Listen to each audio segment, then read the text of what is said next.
तर बघा गिटची आपल्याला गरज का बरं पडली याबद्दल आपल्याला मागच्या क्लासमध्ये पूर्ण डाऊट क्लिअर झाले असणार. तर बघा यामध्ये मी सांगत आहे. तर डिफरंट जे मल्टिपल व्हर्जन आपण बनवतो, यामध्ये गिटमध्ये आपण काय करतो, चे याप्रमाणे डिफरंट व्हर्जन म्हणजे जे मल्टिपल व्हर्जन आपण यामध्ये बनवतो गिटचे यूज करून. आपल्या कोडचे आज आज आपण कोड लिहिलं, दुसऱ्या दिवशी आणखी त्या कोडमध्ये काही चेंजेस केलं, या पद्धतीने आपण मल्टिपल कोड्स बनवतो, म्हणजे मल्टिपल व्हर्जन बनवतो. आणि दुसऱ्या दिवशी यामध्ये आणखी काही कोडमध्ये चेंजेस केलं, तर समोर आणखी चेंजेस केलं. आता मी 5 दिवसापासून लगातार चेंजेस करत आहे यामध्ये. त्यानंतर मला वाटते की तिसऱ्या दिवशी त्या कोडमध्ये मी जो कोड बनवला होता तो सर्वात चांगला होता. बघा यामध्ये या पद्धतीने मी 5 दिवसाचे कोड बनवलेले आहे. या पद्धतीने मी लगातार चेंजेस करत आहे. त्यानंतर मला वाटते की तिसऱ्या दिवशी मी जो कोड बनवला होता तो सर्वात यामध्ये चांगला होता, म्हणजे एकदम उपयुक्त कोड होता. तर त्याचे व्हर्जन मी अवेलेबल नाही आहे आपल्याकडे आता, तर मी त्या तिसऱ्या दिवसाचा कोड नाही पाहू शकणार. तो कोड अवेलेबल नसल्यामुळे मला तो कोड मिळणार नाही. आता मला ह्या गोष्टीचा त्रास होत आहे की तिसऱ्या दिवशी जो कोडमध्ये काय केलं होतं मला लक्षात नाही आहे की मी कुठे चेंजेस केलेला आहे.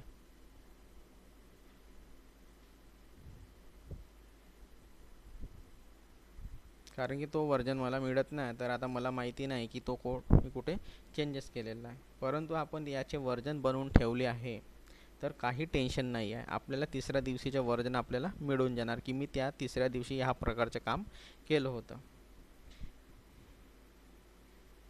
ते एक्झॅक्ट, तर यामध्ये व्हर्जनिंग अवेलेबल आहे, तर यामध्ये आपल्याला तो कोड मिळून जाणार आणि आपल्याला कोणतं काम केलं त्या गोष्टी पण माहिती होऊन जाणार. तर एक्झॅक्ट आपल्याजवळ अवेलेबल असणार तो कोड पुन्हा पाहणार आणि त्या कोडला आपण डाउनलोड करणार. तर याप्रमाणे आपण प्रत्येक दिवशी व्हर्जन कंट्रोलच्या द्वारे काम करणार.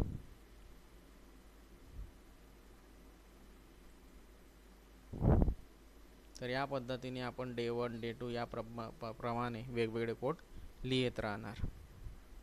तर याप्रमाणे प्रत्येक दिवशी आपण व्हर्जन कंट्रोलच्या द्वारे काम करणार आणि कोडला कमिट करणार. ज्या पद्धतीने काम करणार त्या पद्धतीने आपण त्या कोडला कमिट करत जाणार. आणि यामध्ये त्या कोडची जसंही आपण कमिट करतो त्यामध्ये एक कमिट ID क्रिएट झालेली राहते. तर कोणत्या व्यक्तीने कोड कमिट केले ह्या सर्व गोष्टी आपल्याला माहिती होऊन जाणार आणि कोणी छेडछाड केली ह्या गोष्टी पण माहिती होऊन जाणार. तर त्याचे व्हर्जन क्रिएट होत राहणार. त्यानंतर आपल्याला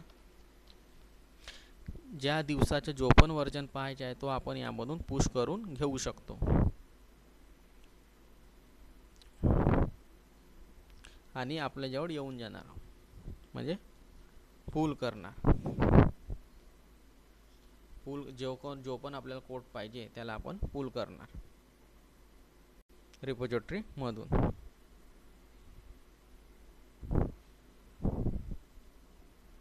जशी आपण कोड लिहिलं त्या पद्धतीने त्याला आपण पुश करून देणार रिपॉझिटरीमध्ये.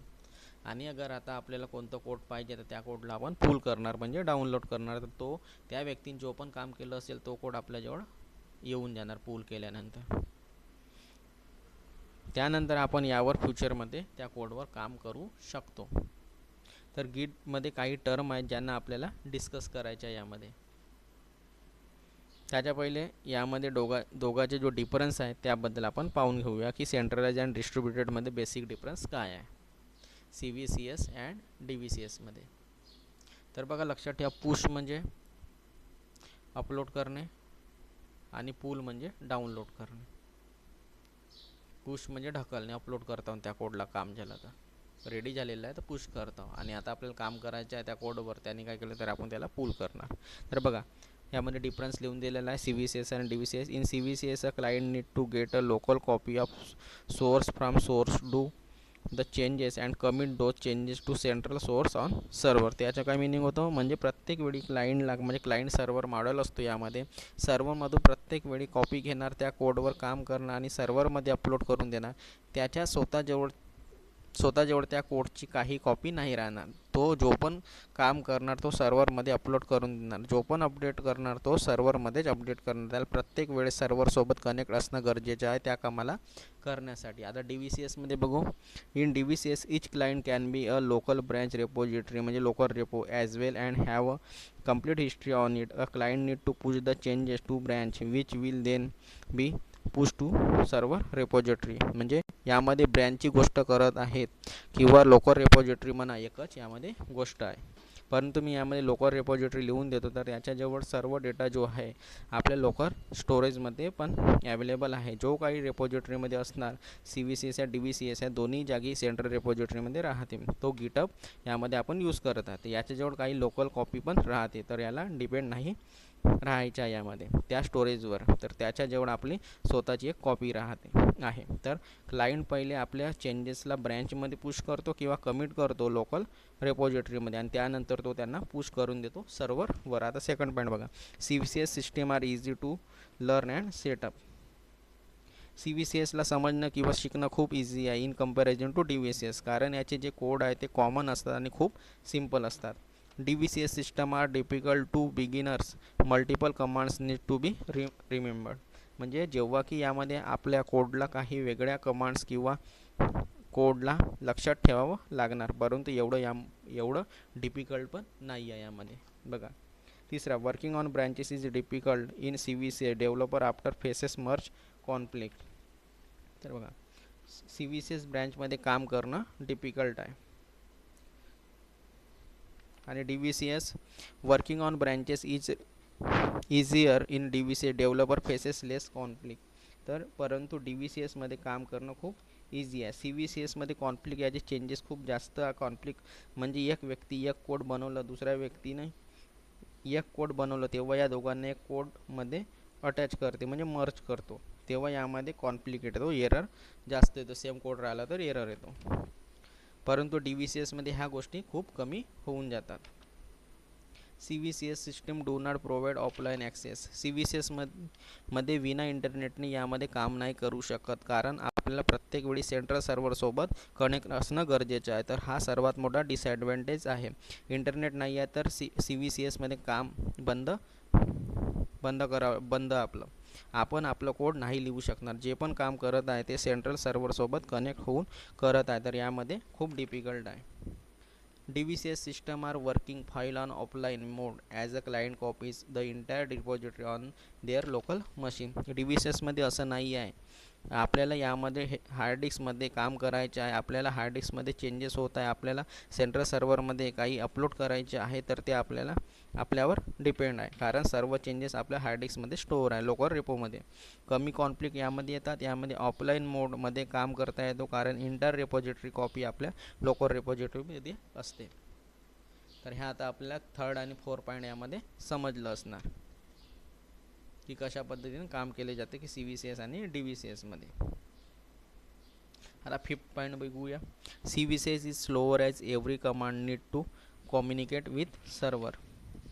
CVCS मध्ये इंटरनेटशी कनेक्ट होऊन सर्व्हरसोबत काम करावे लागते. आता बघा, DVCS is faster as mostly user deal with the local copy without hitting server every time. DVCS यासाठी फास्ट आहे कारण याला आपल्याच हार्ड डिस्कला ॲक्सेस करायच्या सर्व कोडला इथूनच अपडेट करतात. 6वा point, it CVCS server is down developer can not work. CVCS slower down झालं म्हणजे CVCSचं सर्व्हर डाऊन झालं तर डेव्हलपर कामच नाही करणार, इवन त्यांना कोड पण नाही मिळणार, त्यांची सर्व मेहनत यामध्ये खराब होऊन जाणार. If DVCS server is down developer can work using their local copies.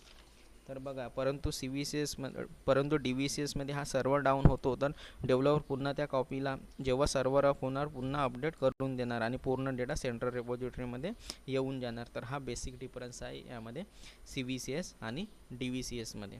तर बघा, यामध्ये आता आपल्याला CVCS आणि DVCS मधलं आपल्याला यामध्ये डिफरन्स समजलं असणार की काय आहे CVCS आणि DVCS, आणि का बरं DVCS खूप चांगला आहे. CVCSपेक्षा DVCS खूप चांगला आहे. तर बघा आपल्याला वर्जनिंग काय आणि का बरं गरज भासली ह्या गोष्टी आपण यामध्ये शिकलेलं आहे. गिट यासाठी शिकलो कारण डेव्हलपर आहे तो सर्वात पहिले यामध्ये कोड लिहितो. तर आपल्याला कोड लिहायचे नाही आहे, परंतु गिटमध्ये काम करणं मॅन्डेटरी आहे. हे आपल्याला यायला पाहिजे, कारण डेव्हलपरने आपल्याला कोड दिला आहे तर त्याला ॲक्सेस कशा प्रकारे करायच्या ह्या गोष्टी आपल्याला माहिती असायला पाहिजे. यासाठी गिट येणं खूप गरजेचं आहे. विदाऊट गिट डेव्हऑप्स शिकणं इम्पॉसिबल आहे. गिट आलं तेव्हाच आपण वर्जनिंग पण करू शकतो आणि कोडला कशा प्रकारे पुश करतो किंवा गिटचं कॉन्सेप्ट माहिती असायला पाहिजे. गिट मायक्रोसॉफ्टचं आहे. गिटहब एक सर्व्हिस आहे, रिपॉझिटरी आहे. यामध्ये गिटलॅब पण यूज करू शकतो, पण मी यामध्ये गिटहब यूज करणार आहे. आणि गिटहब जो आहे तो मायक्रोसॉफ्टचा आहे. एक सर्व्हिस आहे, एक स्टोरेज आहे, एक रिपॉझिटरी आहे. तर DVCS आणि CVCS मधला डिफरन्स समजला असणार. तर फ्रेंड्स, या व्हिडिओमध्ये एवढंच. Bye bye.